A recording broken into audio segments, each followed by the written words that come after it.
So family rituals that fit for specific families can be a little bit tricky to navigate because often you've got multiple people who have different needs, remember the deceased in multiple different ways. So when we talk about family rituals that we can do to help us remember and keep that connection, it can be as individual as family members themselves. So I know of some families that visit the cemetery, visit the grave fairly often, not just on the big dates in the calendar like birthdays and anniversaries, but for special events as well. They go and tell their loved one about what's happening.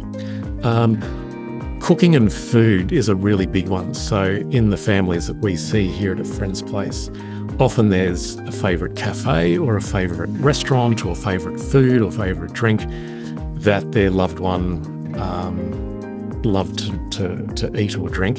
And so even cooking that and eating that, it stimulates all of the senses, the smell, the sight, the sound, the taste, and that can bring memories of that person flooding back to the foreground in a beautiful way.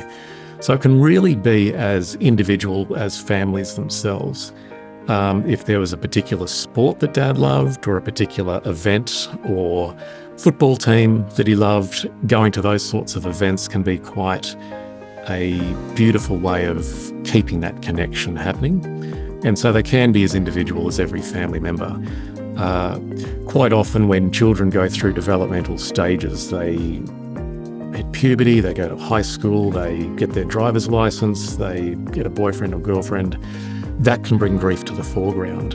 And part of the work that we do is to help growing children navigate that and to find that connection in a new stage of their life. And that can either be something that they've done, just retweaked a little bit, or something that they can bring their loved one into in a symbolic and meaningful way as well.